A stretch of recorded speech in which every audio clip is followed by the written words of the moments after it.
How much of your business comes from social media and video? I sold about 16 million last year, and then about 10 of them came from social media. I don't even run any ads on social media. It's all organic. What's going on, guys? We have an incredible podcast here today. How does somebody come from Africa 9 years ago with nothing in their pocket? And now here today, they closed $16.3 million in real estate sales. You're about to find out today. We have an incredible guest, a superstar coming up here in the Wolf Pack, Herve Kadidi. And we got him on here. He's going to tell a story of how he immigrated here, saw the dream of America, came over here, started as a janitor, believe it all not, believe it or not, worked his way up within a few years. And 4 years later, he was running the entire company. But then he had a fall from grace. He had some issues and had kind of a rock bottom moment, ended up homeless at age 27. Some of us know what that's like when we have a fall from grace and hit rock bottom.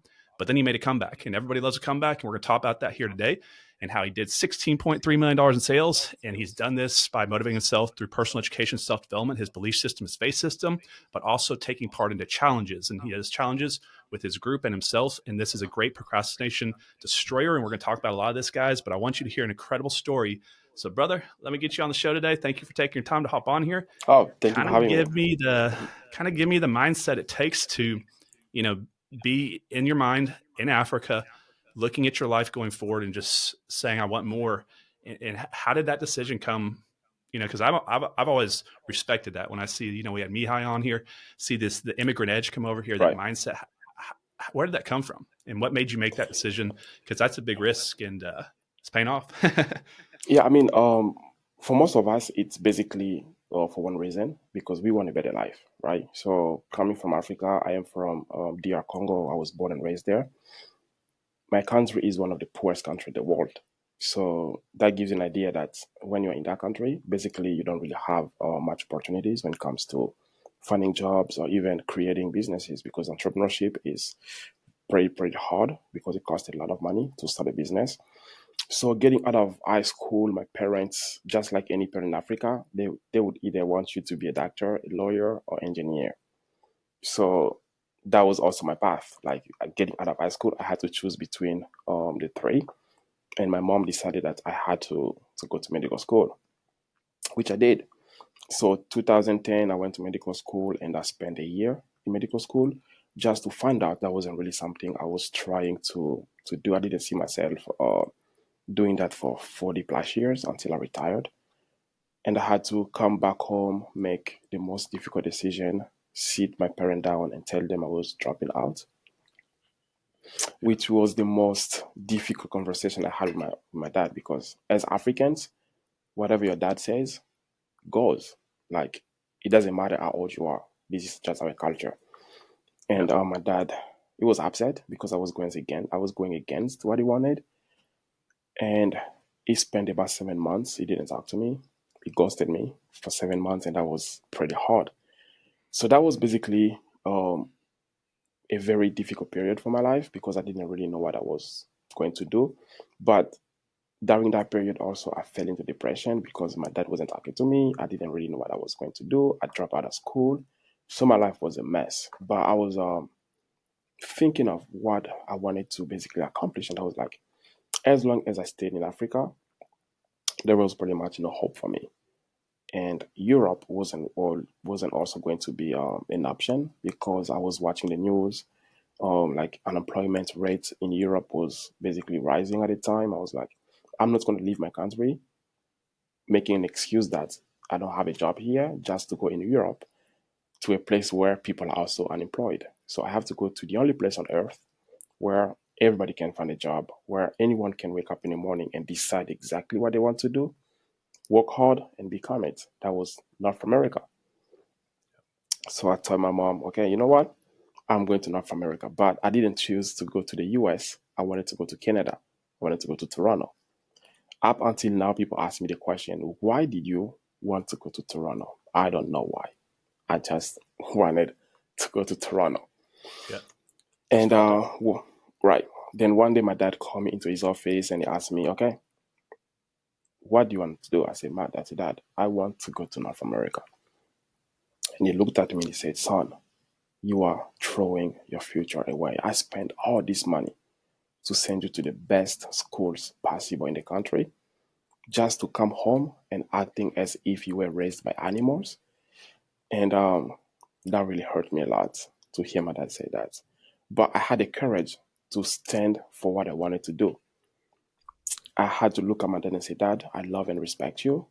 But at this moment, I want you to either support me or to not support me. But either way, I'm going to North America. He looked at me for like 5 minutes saying nothing. And he asked me, okay, where do we start? I said, I don't know, but I'm going to figure it out. So for the next month, I spent a lot of time on Google trying to find out how to get to North America, try to get people contact on how to get there. So I spent 2011 to 2014, I was getting denied a visa. And from that time frame, I got denied a visa about 14 times to get to Canada, and it didn't work out. And every time, my dad was spending money, and because it's really expensive to go through the process. And at some point, he ran out of money, and he had to sell one of his houses to finance my crazy dream of coming to North America. Up until one day, his friend suggested that we should try USA, which we did, and he sold his house, used that money to send me to America.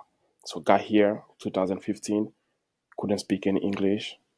My dad gave me $1,200, and I didn't know anyone in America, and I had to start. He dropped me off at the airport and wished me luck. That's how I got to America. And I got here, I knew I had to find a job.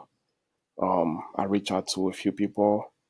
They suggested that I should go to the airport because that's where most immigrants find work. So I got there. Since I couldn't speak any English and the only job I could do was become a janitor. I was super, super happy to find that job because I came from some place that I didn't even have any job. And now you are telling me I can sweep the floors, take the trash out, and get paid. That was heaven for me, right? So I was super happy doing that job. I was very proud doing it every single day. But I also knew that I couldn't just limit myself from that job. I saw a lot of opportunity in the company. So I started to prepare myself, to put myself in a position that if an opportunity comes, I was going to be ready. That's how I went from cleaning the floors to running the company in 4 years. I got literally chills hearing that because I think anybody that has a relationship with their father and respect for their parents and they know how tough that decision was, and it's like it's not like your family is breaking up and falling apart in a negative way, but you had to leave them and take this huge journey, and you were so convicted and confident in Right, what you need to do. And the fact that part of your culture, it's typical not for the father to allow that once he's made a decision, but the fact that he came around and actually supported you and took that risk and stuck with you, and it wasn't just a quick try. You had all those, you were kept getting rejected is truly unbelievable. So you have a father you should respect for sure. And I think we need more men like that. And then also I right, respect you for taking this huge leap of faith because this is not easy to do this. right. And then I also mean, I just yeah, when my dad was actually saying no to me, it wasn't me. He wasn't being mean to me. That was coming from a yeah, place no, of love because for for him, I was basically throwing out my security, which was going to school for me to potentially be in the position to have a job because that's all he knew. He didn't know that you could actually go somewhere and become an entrepreneur and then do all these things. So he grew up sure. in a society where the only way for you to make it in life was to go to school, which I don't believe in.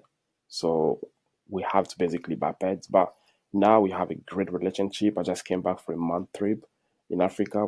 We spent incredible moments. I love my father to death. And Yeah. the good thing is I retired him about 7 months ago and he's moving to the state with me.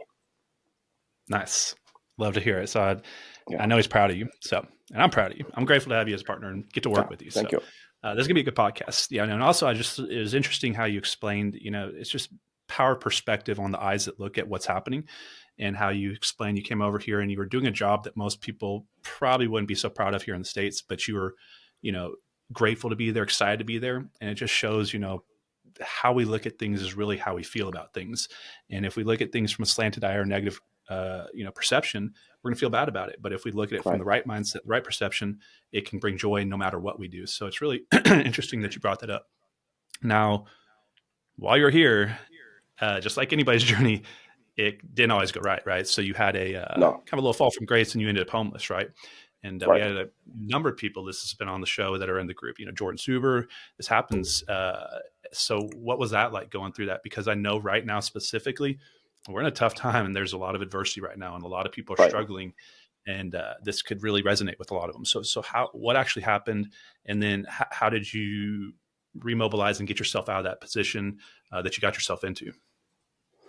Yeah. So when I left my country, I came to America.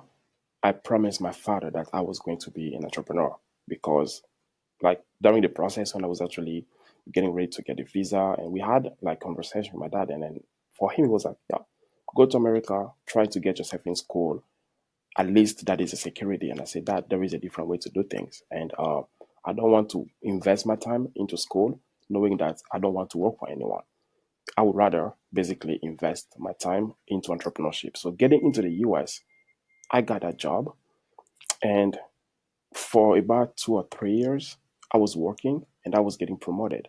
So I got to a point where at 26, I was promoted as an operation manager, and I was very comfortable.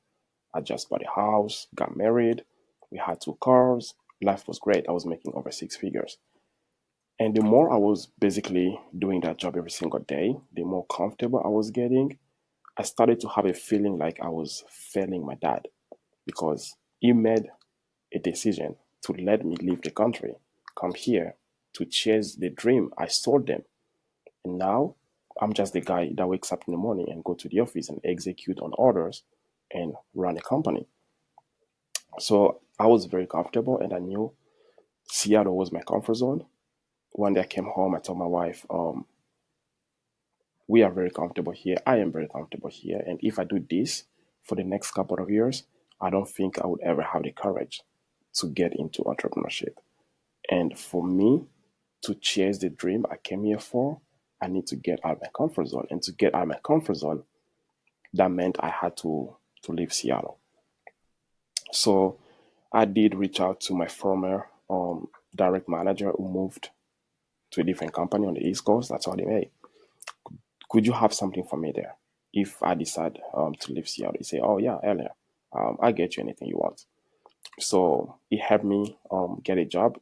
Initially, the job was going to be in Boston, but just for him to find out that they had a lot of issues in New York and he wanted me to go to New York first and then fix the issue.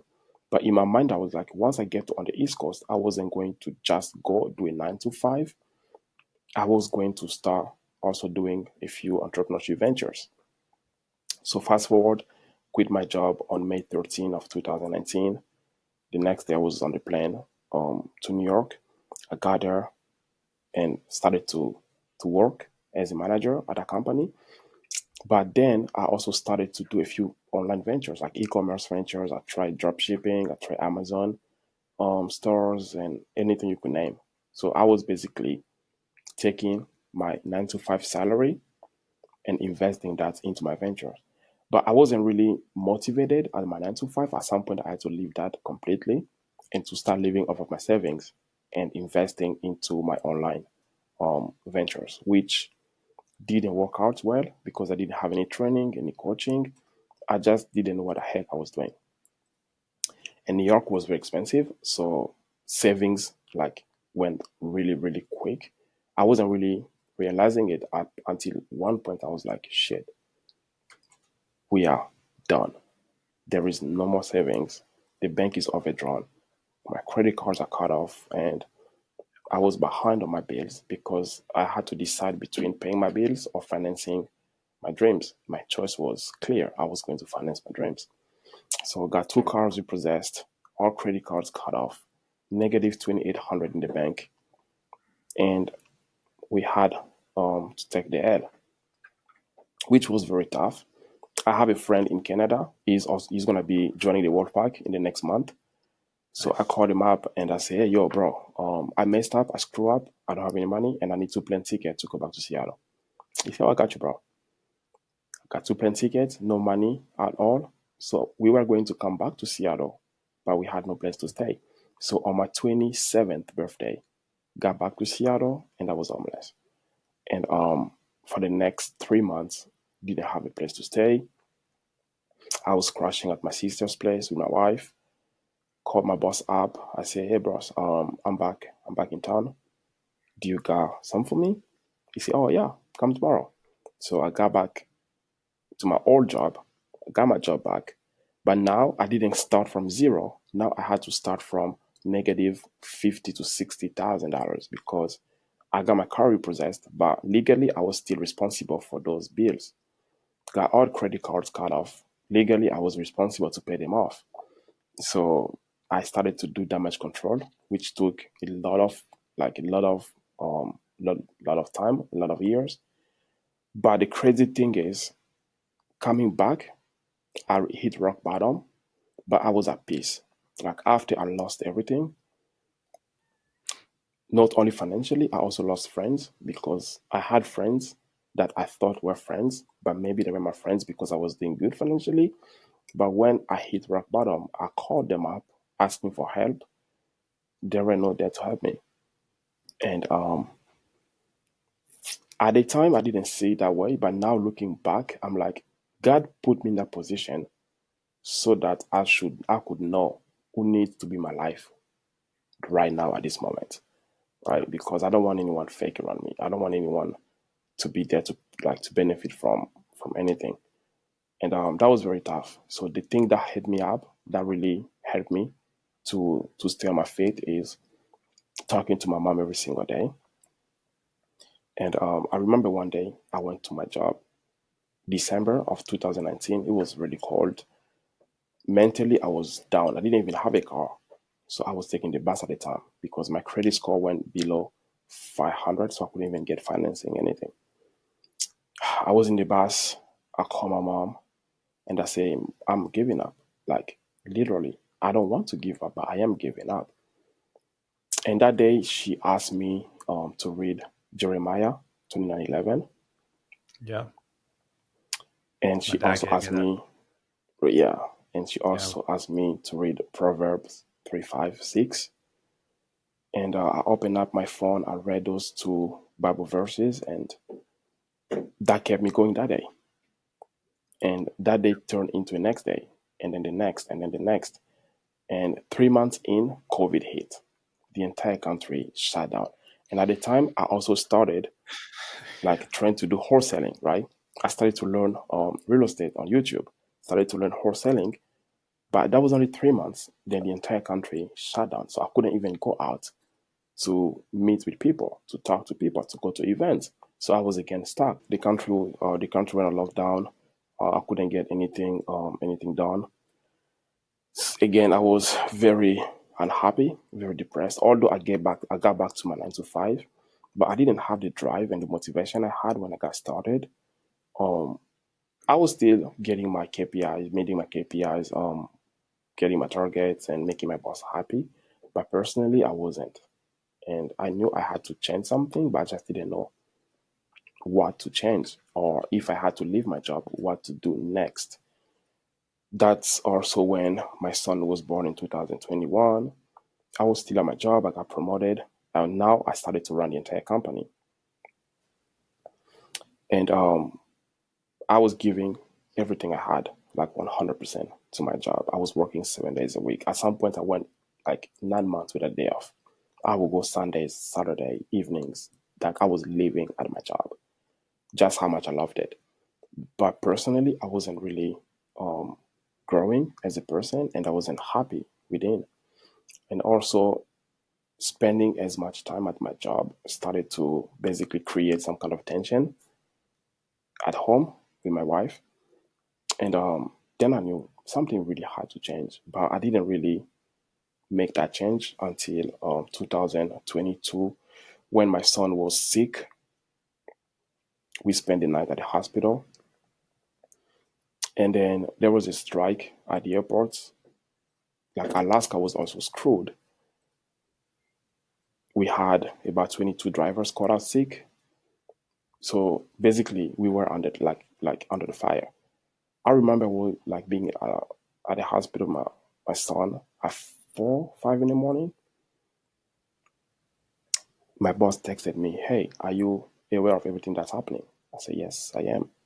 And I said, I am at the hospital with my son. And then he replied back saying, there are days that I truly need you in the office. And this is one of these days. I had to call my sister to come stay at the hospital, my wife and my son, for me to go to work. And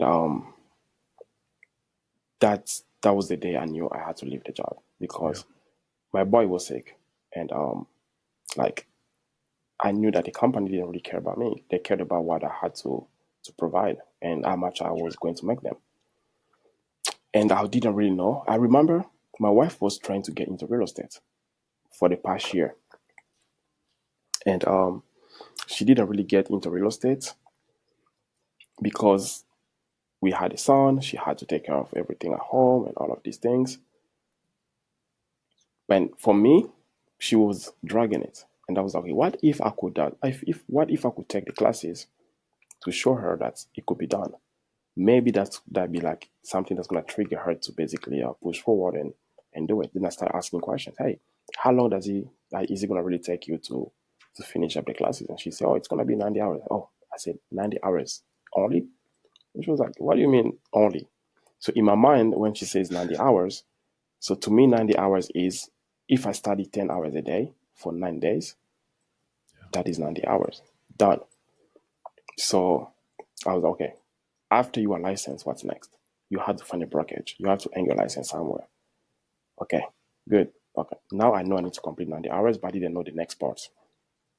So I started to go online looking for agents who were successful in Washington, DMing them, asking questions. But I sent a bunch of messages, but nobody got back to me until I sent a message to Sean. And then we started talking. I even have that message on my wall. If you go to my Instagram, the first thing you see is that message. Yeah. So I sent them the message. We started talking, and then he gave me directions on what needed to be done. He just gave me the confidence that okay, this person really is really willing to help me because I knew I could sell, although I didn't have any experience. I'm really confident that I can go out there and sell, but I didn't know how to do it. I didn't know like the requirement, the legal stuff, and all these things. So I needed guidance and coaching. So once I found him, that same night I went online. I registered for the classes. Um, I did that in less than 2 weeks. I completed my 90 hours, got my license done. I called him back. I said, yo, I'm done. He didn't believe it. I said, yeah, I'm done. I have my license. What's next? Then he helped me to get on board with EXP, and then everything started from there. Man, it's an incredible story. And I know people are sitting here just zoned in, listening to what you're saying, but and it's inspiring because I just think about how many people we were talking about this before the podcast just grew up here and don't take they take growing up in the US for granted. They don't know the opportunity they have. And then you see someone here that grew up completely on a different part of the world come over here and go through all this adversity and still show up and still go through all that and still win. It's just hard to see how many different lines that people can take throughout their life and how they look at things and how their perspectives is how they look at it and how that affects their future. But okay, so let's kind of go into like the business side of things because Right. yeah, there's also just like a lot of like really shared commonalities between my story where and a lot of people that are entrepreneur where you had something going good, it fell apart, family kept you in the game mentally, hopefully, because it's the same thing when you were saying that the Bible verses. My dad actually gave me the same one, Okay.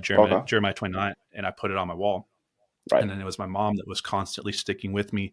That I was really, I was living with my parents. I had to move back home, and if it wasn't for my family, and it wasn't for my faith, and it wasn't, for Christ, and then coming into personal education, self development, I wouldn't be here.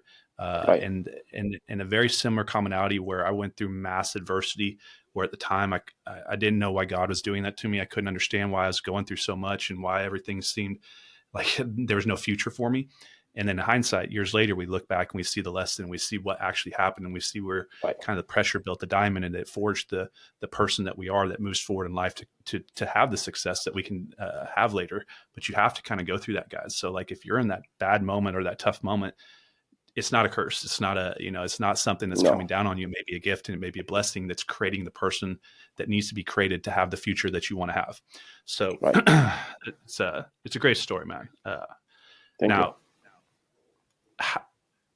one of the things that entrepreneurs struggle with, let's go into some things now, like the challenges and stuff, because a Right. lot of people struggle with procrastination and getting stuff done. And I'm a big believer in challenges. As you know, we've done fitness challenges in the group and all sorts of different challenges.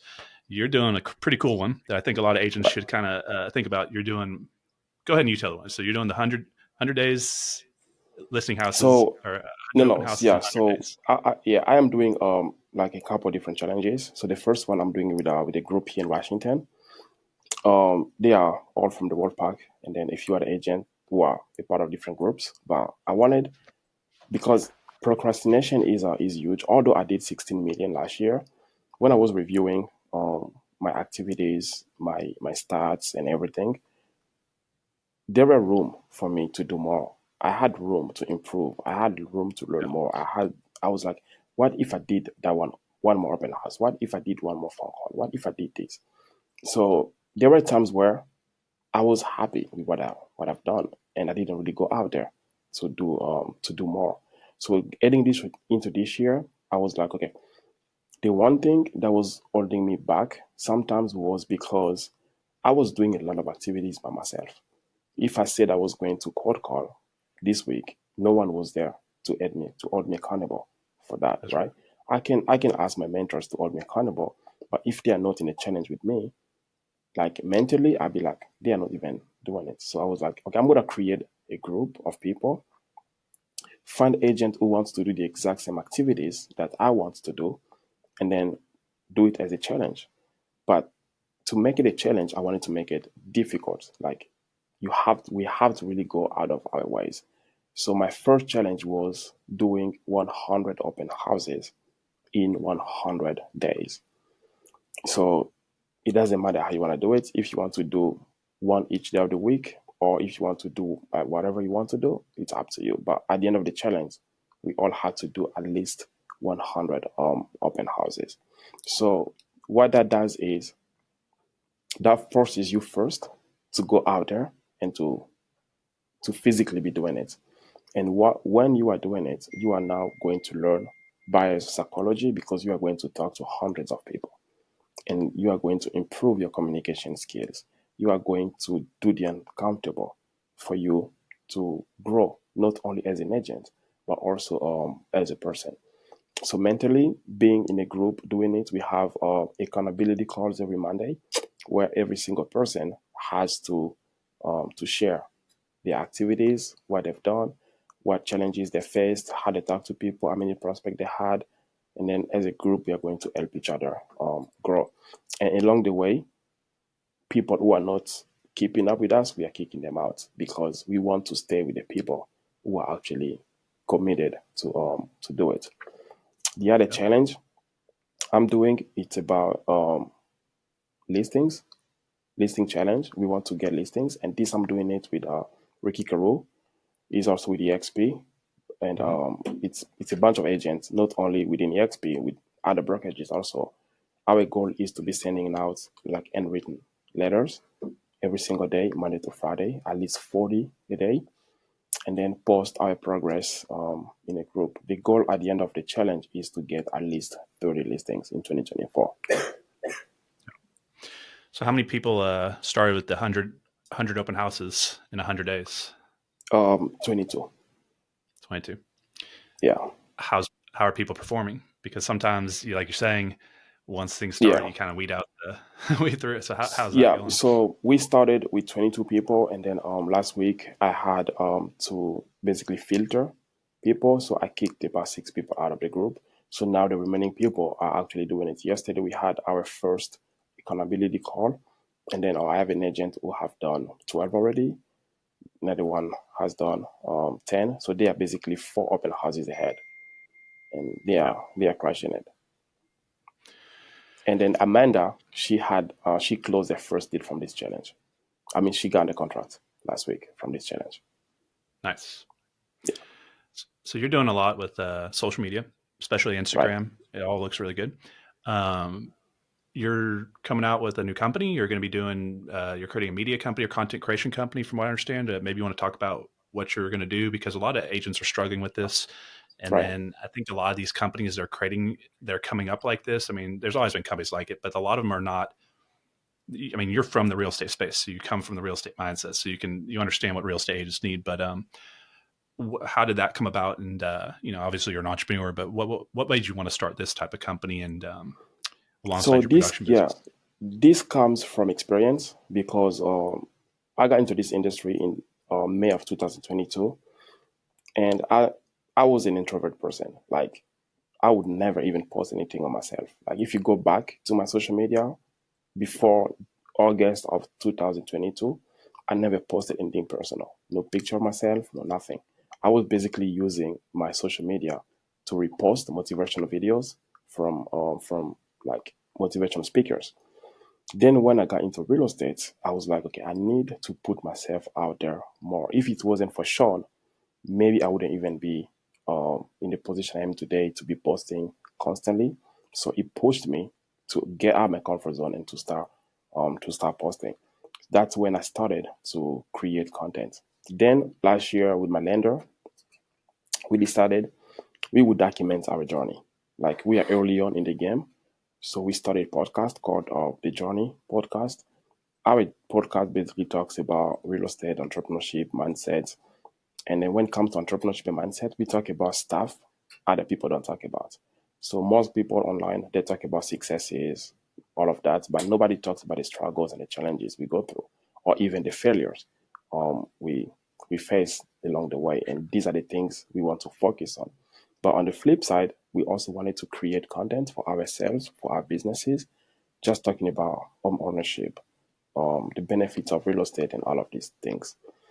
And while we have been doing it, we realized, okay, this is an issue because I personally know a bunch of people who are still struggling when it comes to creating content for their businesses for many reasons. Number one, they don't know how to do it, or they are scared of camera, or they don't know how to come up with scripts. They don't know how to edit videos, or they don't even have enough time to be posting every single day on social media because they have maybe a 9 to 5 job or whatever the case may be.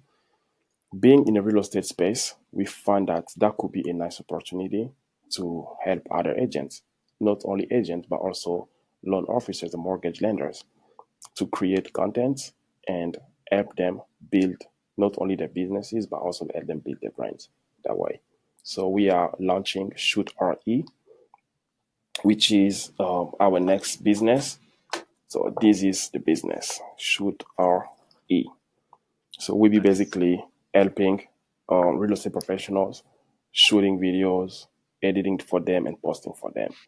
So all they would have to do is show up at our studio once a month for 2 hours, and we are going to shoot for them for like a month. How much of your business comes from social media and video? Is it all of it, fraction of it? Yeah, so I sold 16 million last year, and then about 10 of them came from social media. And I don't even run any ads on social media. It's all organic. And this is organic, short form, all from IG, or is it from different platforms? And then where do you think, if someone wants to kind of follow in your footsteps, where do you? I mean, obviously, we only have so much time and money to spend throughout a day or year. Where do you think they should focus their time, and maybe some ideas of certain types of content that you've seen work for you that they could kind of try to recreate in their own business?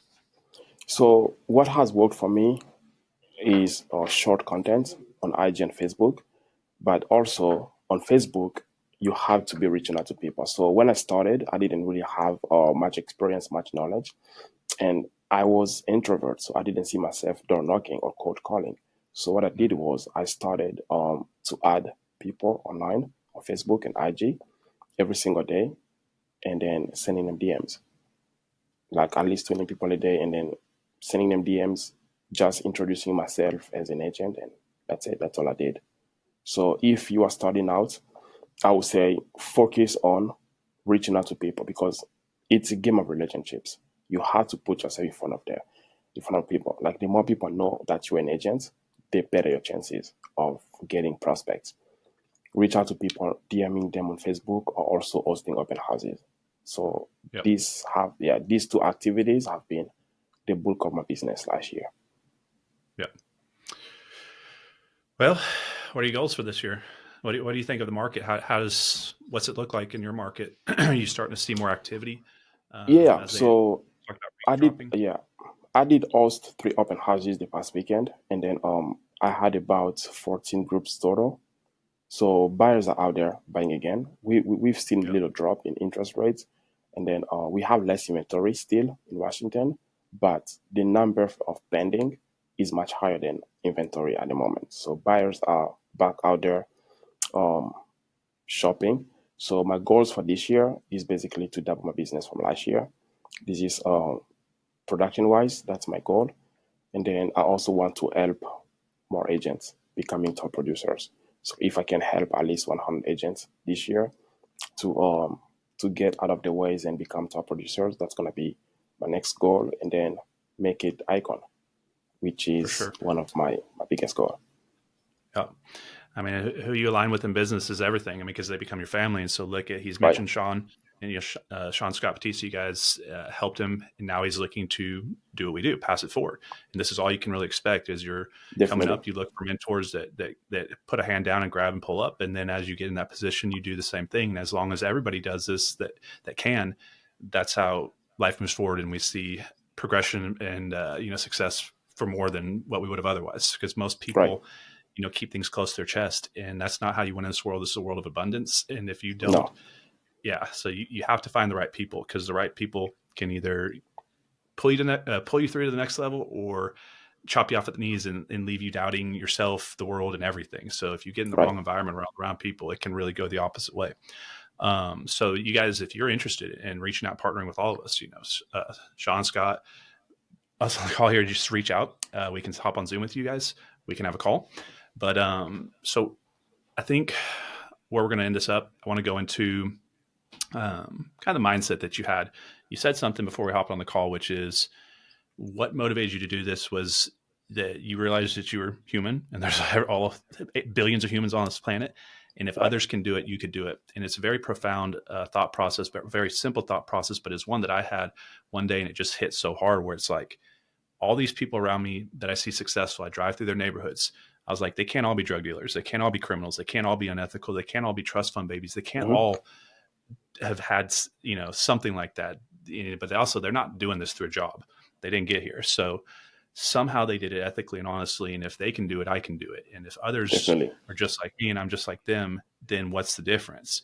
Time, skill sets, and making it happen and never giving up. Really all you can Right. do. So acquire skill sets over time, fight through the adversity, look for opportunities, and if others can do it, you can. And it's what keeps you Definitely. going and keeps you motivated. But maybe, so where does your mindset come from? Obviously, because I'm sure where you grew up, there's a lot of broken mindsets, just like you see, really all around the world. Very few people have the correct mindset. I'd say way less than 1%.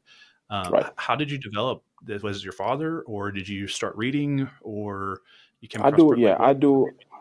I do read a lot, but I am also very honest with myself. I only know what I know. And I lean a lot to my parents. Like whenever I'm stuck in life, even now, whenever I'm stuck and I don't know where to go or what to do, I'll pick up my phone and call my mom. I'll call my dad because they are there to support me. And coming into this country, I knew there were like a lot of opportunities. And like you said, people who are doing it, they are not all doing something illegal. Like there are great people out there doing good things legally. Yeah. And if they can do it, so can I. And I just felt like, okay, everything that I'm trying to do has been done already. I don't have to reinvent the wheels, right? And I remember my dad, he told me one day when I was growing up, there are two ways to make it in life. If you want to succeed in something, you can either put yourself to school to learn it, or you can find someone to learn from. And the first option was never going to be my option because I don't trust the school system. And then my second option was to find somebody to learn from. That's where when I got started into entrepreneurship, um, I found mentors. I found Sean, I found Scott that I knew I had to learn from. And I was open with them. I was honest with them. I only know what I know. I need guidance. I need coaching, and I'm not afraid to ask for help. So I think having this vulnerable mindset was key to me. Plus, I'm stubborn. Like when I set my mind to do something, even when it's gonna cost me everything, I will still do it. Yeah. I mean, it's very similar to mine. Is once again, so like I had to find local mentors, but I also had to find mentors that were no longer even living. So I was all across the internet. That's when I was looking for Jim Rohns and Bob Proctors and Les Browns and those types of individuals. But then I also had to find actual real people in my local market that I Right, could work with. So what's interesting is in the U.S. and in Canada, we have traditional education systems where a lot of the world, that's not how it is. They go through an apprentice system where they come up and they're apprenticed, or they come on a mentor-mentee relationship, and they don't ever actually really focus on traditional education. right, And it is kind of that cycle of life where one helps the other one, just like we talked about. And then once they have those skill sets, they pass it down generation to generation. That's why sometimes you hear this family line was, like in like woodworking or metal shops or iron sculpting and things like that. But every generation for like 1,000 years, because that information is traveling through that family line. But right, I think the most important thing that comes down to that creates success is, I mean, obviously things like work ethic and knowledge and everything's important, but is making big decisions and making right, decisions when it's a tough decision to make. And I think that's where a lot of people, they know what they need to do and they get right up to that decision and they can't pull the trigger. So what would you say to that person now that you know how your story played out and how their story could play out? We'll wrap it up with this. What would you tell them if they were there where they know the decision they need to make, but they're scared to make it? What advice would you give that person? Sometimes it comes down to basically taking risk. Like as entrepreneurs, we take risk every single day in everything we do, because being an agent, you wake up in the morning, you are not guaranteed you are going to have an income, but you do it anyway. It's a risk you are taking, right? And then that goes with something my dad used to tell me: if you don't take risk in life, that's going to be the biggest risk you take. And then for most people who are afraid for change, who are afraid to take decisions, again, as a believer, I do believe that God doesn't put an idea in my head for no reason. If I wake up in the morning and then there is an idea in my head that is very strong, I'm not gonna let my fear stop me from actually making a decision. You have a lot of resources around you. You can talk to people who are in that space and just have their perspective, right? Let's have the insight to help you maybe drive your decisions. Because again, you don't have to be all alone. Everything we are trying to accomplish has been done for like with people. Find those people, ask them questions, and then pray, and then see what's gonna come. Yeah. Oh, man, this has been a really good podcast. It was actually one that I enjoy. I was felt like I was listening to it, but I'm in it. So I was like, man, it's like, I feel like I want to just be on the side like a fan watching in. But, I talk about a polarity. I'm going to give you a chance to show how to get in contact with you and where we want to direct people to, but I'll end with one thing. So I'm a big believer in the law of polarity, which is there has to be one and the other: up, down, left, right, inside, outside, positive, negative, day and night. And so it's like when we're talking about the adversity moments in our life, well, no matter how bad it is, there has to be a good in it. So everything that's horrible has to have something positive and good in it. Sorry, I gotta Right, turn my phone off. Sorry, guys. I'm gonna edit those out. But yeah. So when you look at one of the most powerful polarities, there's fear on one side and then faith on the other. They're the opposite of each other. Now, how do they relate to each other? Which is risk in the middle.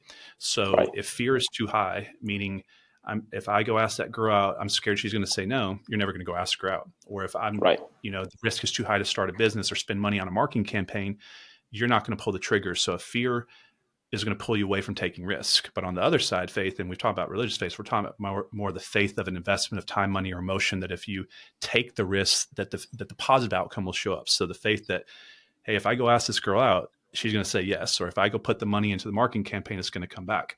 right, So it always comes down to that when it relates to risk. If the faith is high enough, the outcome in the future is going to be positive. The faith is there, you'll push past that risk point. And if the fear is too definitely. high, that the future outcome is not going to be there, you won't push past and take a risk. And that's why it's so important to have the right mentors and people around in your life, which is where, like, someone like Sean Scott came in, you were able to see them, and they help build that faith in you by saying, this is the right thing to do. Here's a story that we are telling you that worked for us. And now you're saying your story.